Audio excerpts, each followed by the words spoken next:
Emmanuel Macron a notamment cette phrase qu'il confie aux journalistes de Valeurs Actuelles qu'il reçoit à l'Élysée. « Éric Zemmour, je l'aime bien, c'est un intellectuel, il a son public ». Cette petite phrase, elle n'est jamais parue dans l'entretien qui a été accordé par Emmanuel Macron à Valeurs Actuelles parce qu'il a demandé à la dernière minute aux journalistes de ne pas la glisser dedans.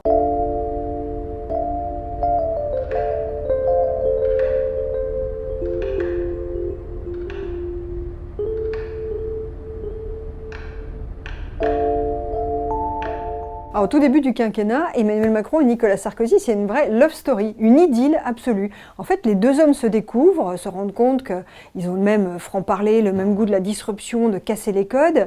Et puis surtout, Emmanuel Macron, il fait les gestes nécessaires pour conquérir le cœur de Nicolas Sarkozy. Il l'invite à l'Élysée, il envoie même des motards de la République aux obsèques de la mère de Nicolas Sarkozy. Ça touche beaucoup, au point que l'ancien président dit « lui, au moins, il est poli ». Surtout Nicolas Sarkozy voit son intérêt à être très ami avec Emmanuel Macron et à s'afficher à ses côtés, ce qui considère que dans sa famille, il n'y a que des nains. Il a une formule d'ailleurs où il dit « moi, je suis le peuplier, et sous le peuplier, il n'y a rien qui pousse ». Et puis surtout, ça lui permet de continuer à peser. Il se permet de souffler des noms au moment des remaniements, Emmanuel Macron. Au début, il lui dit gardez donc Édouard Philippe, qu'il surnomme en petit comité le chauve, parce qu'il ne l'a jamais beaucoup apprécié.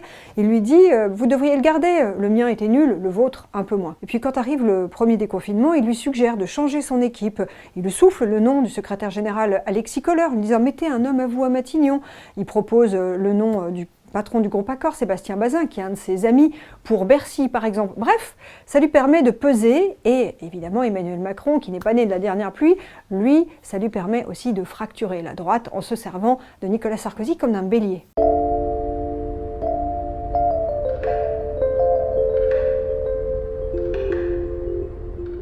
Alors assez rapidement, Nicolas Sarkozy commence à émettre à très bas bruit des critiques sur Emmanuel Macron. Ça commence au moment de la réforme des retraites. Vous vous dites, mais pourquoi est-ce qu'il s'embarrasse d'une giga-réforme comme ça alors qu'il suffirait de faire une réforme paramétrique, comme moi j'avais fait, en retardant l'âge de départ en retraite. Donc tout ça au début, c'est assez mesuré. Puis arrive la crise sanitaire. Et alors là, les critiques de l'ancien président se font assez bruyantes.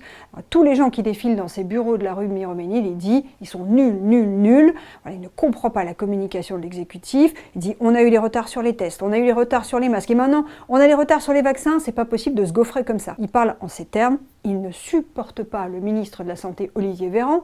À plusieurs reprises, il dit à Emmanuel Macron, faut le virer, c'est un couillon, faut le virer, et quand on ne vire pas quelqu'un qui est nul, c'est un signe de faiblesse. Surtout, c'est sur l'affaire des vaccins. Il ne comprend pas qu'Emmanuel Macron n'ait pas essayé de mobiliser l'Europe comme lui l'avait fait au moment de la grande crise financière de 2008 pour essayer de faire en sorte que la France ait des vaccins avant tout le monde. Il dit « Moi, président, je serais allé chercher les vaccins, il fallait me nommer monsieur vaccin.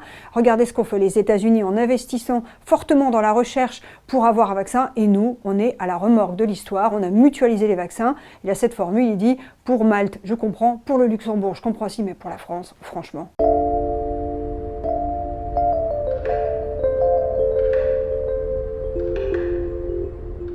Alors, ce qui est assez marrant, c'est que l'Élysée, qui aujourd'hui est très critique sur Éric Zemmour, eh bien, il y a quelques mois, ce n'était pas du tout le cas. Emmanuel Macron a notamment cette phrase qu'il confie aux journalistes de Valeurs Actuelles qu'il reçoit à l'Élysée. « Éric Zemmour, je l'aime bien, c'est un intellectuel, il a son public ». Cette petite phrase, elle n'est jamais parue dans l'entretien qui a été accordé par Emmanuel Macron à Valeurs Actuelles parce qu'il a demandé à la dernière minute aux journalistes de ne pas la glisser dedans. Il s'est rendu compte que c'était un peu gênant. Emmanuel Macron, c'est quelqu'un qui aime bien s'acoquiner, s'encanailler avec la droite dure. On l'a beaucoup vu au début du quinquennat avec Philippe de Villiers.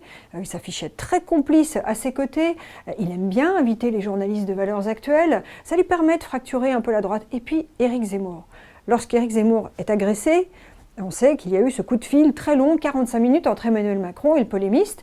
Eh bien, l'Élysée avait fait fuiter cette indiscrétion de ce coup de fil en contactant les journalistes de Valeurs Actuelles. Donc il joue avec le feu, il aime bien ça, parce qu'au fond, il aimerait bien pouvoir mettre la main sur la droite. Et c'est ça qui est amusant dans le fait de regarder un peu la relation entre Emmanuel Macron et Nicolas Sarkozy, c'est qu'au fond, chacun se sert de l'autre.